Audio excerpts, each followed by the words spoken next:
भारत देश, भारतवर्ष माना जाता है पूरा राष्ट्र, धार्मिक पर्व हो या राष्ट्र पर्व। इस वर्ष भारत के आज़ादी का 75वां आज़ादी महोत्सव मनाया जा रहा है। इस समय हमारे साथ मध्य प्रदेश गौरक्षा बोर्ड के अध्यक्ष और महामंडलेश्वर गुरुजी श्री अखिलेश्वरानंद जी महाराज हैं। थोड़ा आप हमें बताएं इस वर्ष कैसे आज़ादी का 75वां आज़ादी महोत्सव पूरे देश में मनाया जा रहा है। कोई संस्था जब 75 वर्ष अपने कार्यकाल के पूरे करती है तो देश है हमारा। हमने 1000 वर्ष तक गुलामियत का कालखंड झेला है हमारे पूर्वजों ने, और आज़ादी के लिए, देश की आज़ादी के लिए उन्होंने बड़ा संघर्ष किया है, कुर्बानी दी है, बलिदान दिया है और परकीयों से संघर्ष किया है। 15 अगस्त 1947 को हमारा भारत स्वतंत्र हुआ। हम 15 अगस्त 1947 से जो हमारे देश की स्वतंत्र यात्रा चल रही है, स्वतंत्र राष्ट्र की, उसके हम 75 वर्ष पूरा करने जा रहे हैं।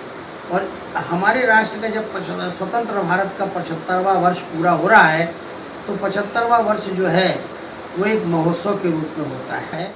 और इस तिरंगे राष्ट्र ध्वज को हम स्थान स्थान पर लहराएं। पहले तो गणतंत्र दिवस और स्वतंत्र दिवस में ये केवल कुछ स्थानों पर, कुछ शासकीय संस्थानों पर फहराए जाते थे, पर इस बार प्रधानमंत्री जी ने विधिवत कानून में संशोधन करते हुए और राष्ट्र के प्रत्येक घर से, प्रत्येक नागरिक से आग्रह किया है कि इसमें वो प्रतिबंध नहीं होंगे जो राष्ट्र ध्वज के फहराने में पहले हुआ करते थे। घर घर हमारा राष्ट्र ध्वज फहरे। और इसके लिए अब ये नहीं है कि इसको इस मर्यादा के साथ, इसको हम मर्यादा के साथ, सम्मान के साथ फहराएं, लेकिन इसमें रात्रि में फहरता रहे, दिन में फहरता रहे, इस प्रकार की पूरी छूट दी गई है। और स्कूल के बच्चों से लेकर के, बूढ़ों से लेकर के, और जो हमारे स्वतंत्रता संग्राम सेनानी जो जीवन के अंतिम क्षण व्यतीत कर रहे हैं, जो 100 वर्ष की लगभग आयु व्यतीत कर रहे हैं, वो उस समय 25 वर्ष के रहे होंगे। उन्होंने जो कुछ भी देखा सुना, उनसे बातचीत करना चाहिए, उनसे कहना चाहिए, उनसे आशीर्वाद देना चाहिए। और मैं भी अपना स्वर मिलाता हूँ प्रधानमंत्री जी के स्वर के साथ, अपने प्रदेश के माननीय मुख्यमंत्री जी के स्वर के साथ, क्योंकि अभी उन्होंने एक ऑनलाइन बैठक ली थी। वीसी में उन्होंने संतों महात्माओं को भी बुलाया था, हम भी उसमें थे। संस्कारधानी के अनेक संत गए थे। उन्होंने कहा था कि हमारी भजन मंडलियाँ निकलें, प्रभात फेरियाँ निकलें, हाथ में हमारा राष्ट्र ध्वज हो, तिरंगा हो, हम तिरंगे को लहराएं, तिरंगा हम खरीदें। जहाँ भी तिरंगा विक्रय की व्यवस्था की गई है, अपनी कसक कमाई का पैसा लेकर के हम फ्री में न लें, और लेकर के उस राष्ट्र ध्वज को लेकर के निकलें।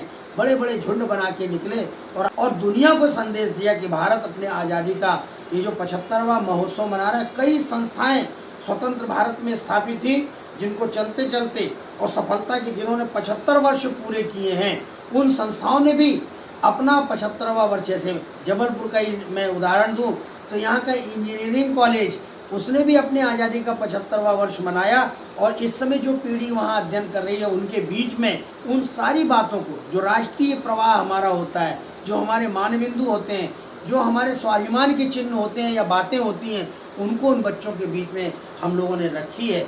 वेटनरी कॉलेज भी जो यहाँ पर पशु विज्ञान विश्वविद्यालय और नानाजी देशमुख विज्ञान पशु विज्ञान चिकित्सा विश्वविद्यालय बन गया है, उसका भी हमने तो वहाँ पर एक अमृत नंदी की स्थापना हुई है। भारत संवेदनशील राष्ट्र है, भारत सहिष्णु राष्ट्र है, भारत उदार राष्ट्र है, जो हमारी पहचान दुनिया में है। भारत एक धार्मिक राष्ट्र है, भारत एक आध्यात्मिक राष्ट्र है। तो उन्होंने कहा कि भारत को हम कंकड़ पत्थर का ढेर नहीं मानते, बल्कि भारत जो है वह जीवंत चेतना है। महाकवि कालिदास का स्मरण करें तो उन्होंने कुमार संभव लिखा और उसकी भूमिका में लिखा। जब वो हिमालय की उपत्यका में बैठे, वहाँ लिखने लगे, तो हिमालय की ओर उनकी दृष्टि गई तो अस्य उत्तर श्याम दिश देवतात्मा हिमालयो नाम नगाधिराजा कह करके उन्होंने जीवंत चेतना हिमालय को बताया। यहाँ तक कि स्वामी विवेकानंद जी जब किसी शिला पर बैठकर दक्षिण भारत में समुद्र की गहराइयों में देखते हैं, तो उन्होंने कहा कि समुद्र की गहराई में जल जंतु दिखाई पड़ रहे हैं, अगाध जल राशि दिखाई पड़ रही है, पर उसमें तो मुझे जीवंत चेतना दिखाई पड़ रही है। ये भारत का दृष्टिकोण है। और आज़ादी के इस महोत्सव में, अमृत महोत्सव में, हम लोगों को इन सब बातों की ओर ले जाएं। भारत का वह स्वरूप भी हम बताएं कि आज जो भारत का मैप हमारे सामने है, आज़ादी के बाद जब आज़ादी मिली तो भारत का बंटवारा हुआ, हमको जो हिस्सा मिला वो कटा पटा हिस्सा मिला। इसलिए हम बृहत्तर भारत की भी चर्चा करें और अपने उस बृहत्तर भारत के स्वप्न को साकार करने का मन में एक प्रण करें। तो इस अवसर पर इस चैनल के माध्यम से संस्कारधानी के लोगों तक मैं ये बात पहुंचाना चाहता हूं कि आज जिस भारत में हम रह रहे हैं ये वो भारत नहीं है, ये वो बृहत्तर भारत नहीं है, ये कटापटा भारत है। हमारे जो हिस्से भारत से अलग हो गए हैं, हम उन हिस्सों को प्राप्त करने के लिए भी संकल्प लें कि हे भगवान, हे परमात्मा, हे राष्ट्र देवता, हमें वो ताकत दो, वो शक्ति दो कि हमारे खोए हुए हिस्से एक बार फिर से हम उनको मिला सकें। और भावनात्मक रूप से तो हम आज भी उन हिस्सों को अपना ही मानते हैं।